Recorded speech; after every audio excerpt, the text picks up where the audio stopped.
Yes, Team TaylorMade, and welcome to a Qi10 session, the beanbag edition here in Dubai. I'm joined by new signing Mark. I've got the power, and we've been dialing in some product today, mate, haven't we? Yeah, thanks Sam. It's been so far so good. Got the new driver in the bag and some good gains. New ball in the bag as well. So The ball was the star, wasn't it?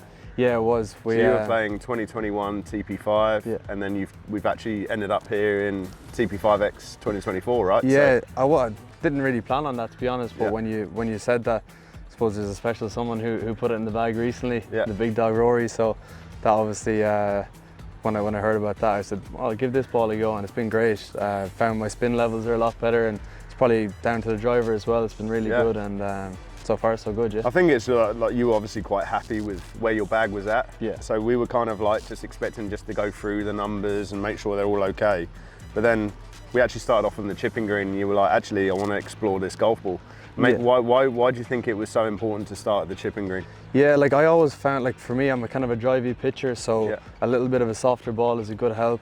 So I knew if I didn't really like it around the greens, there was no point in even testing it. Yeah. But once I felt like that I had that control around the greens, it made it a lot more easier to test with the driver, and we got some good numbers, don't we? Yeah, I think what we ended up doing is just maybe adding a bit of loft to some of the irons, just to make sure, because it was a little bit lower spinning than what you're used to, and we actually gained half a club, a little bit of yardage there, which was obviously great. But the real thing was that ball with the driver, right? Yeah, no, and it's great to even, like, I can't remember the last time I had a proper full through the bag fitting with you guys. So it's been a little while with me being in America, so it's great to get down here, and like that was pre-season. This is our pre-season. Yeah, well, it's such a good spot here as well. Yeah, it is. The weather is perfect, so it's kind of ideal to get set up, and I was really looking forward to getting the driver in the bag. It looks so good, but to actually hit it and feel it was. Yeah, nice. You say about the look all the time. How big of a thing is that for a player? Yeah. Obviously for me, I'm like, I could get used to a look of a driver if it performs well, but for you, it's all about the look. So yeah, why I love is that like compact. It just, I suppose, it gives you that little bit of extra confidence when you're looking down. When you're looking down on something that, if it looks nice, or if you feel like it sets up square, it gives you a little confidence. Yeah, and I suppose driving is confidence. So that's what it's all about. And when it looks good, when it's coming off the way you should be, makes it a little easier to send them. I didn't win the long drive though. No, so. You didn't win the long drive. You let yourself down there. But we got there in the end, but it wasn't on camera. Yeah, but, yeah, put that one in. Yeah.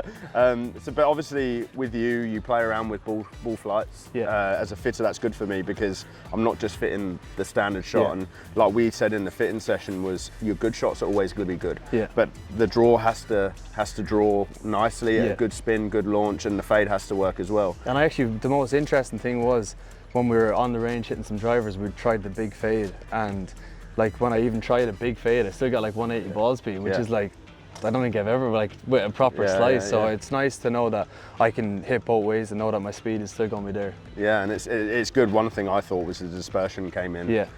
You had a pretty good stealth too, but the new ones obviously. Oh yeah.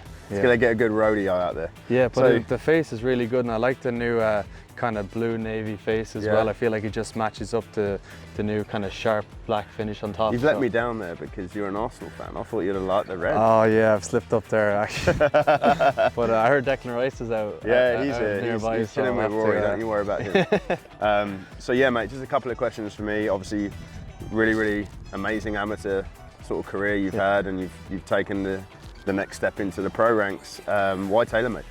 Yeah, I've had a great relationship with yourself. Obviously, first I was working with Mark back when I was 15, 16. I remember I won the McAvoy Trophy, and I just got a new set of irons like a couple of weeks before, and that was the first kind of big win I've had like underage.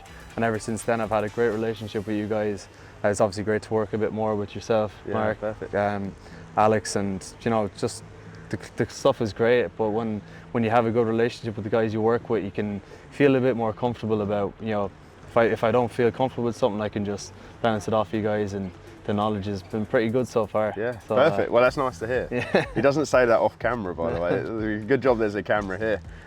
So basically, we have a lot of players like set goals and what they want to achieve. Is there any goal for you, or is it just this year, just go out there and just do as good as I can and see where I end up. Over the last number of years, I haven't been a massive goal setter. I was in college in America, and I always just wanted to try and improve my game so that I was prepared for the professional jump. But now I'm here, I want to win, and it's definitely a goal of mine this coming year to win on the Challenge Tour. And then obviously the main goal is to get my DP World Tour card and be out with us every week. That's it, yeah, just try and keep... Not just here, every week. Yeah, absolutely. So like just try and steady progression. I mean, obviously it's great that I'm turned pro and I've had some good opportunities, but I want to still see myself progressing and see what happens. Perfect. It's obviously a proud Irishman. Yeah.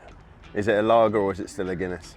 Has to be a Guinness. Yeah. Yeah. And obviously, me and my friendship group, and I'm sure a lot of people watching this will always play the G splitting game. Yeah. Now, my friends, we always try to play on top of the U, but you've just told me it's wrong, right? No, that's wrong. You're hearing it from an Irishman here. It's the middle part of the G where the stalk comes back in. You need to just get it flat on that. Yeah. So anyone out here watching, if you're splitting the G, it has to be in that middle stalk. You've heard it. I shouldn't be advertising or promoting alcohol here, but look, you need to have when you're celebrating big wins, and I suppose the signing, we might have a Guinness tonight. Yeah, I think so. Yeah. I think we'll go for one now, shall we? Yeah, absolutely. But the Guinness, when you win, that's going to be the best. It'll taste even sweeter then, yeah. Thanks for your time, mate. Thanks Cheers, for Sam. Thanks, Thanks. boy.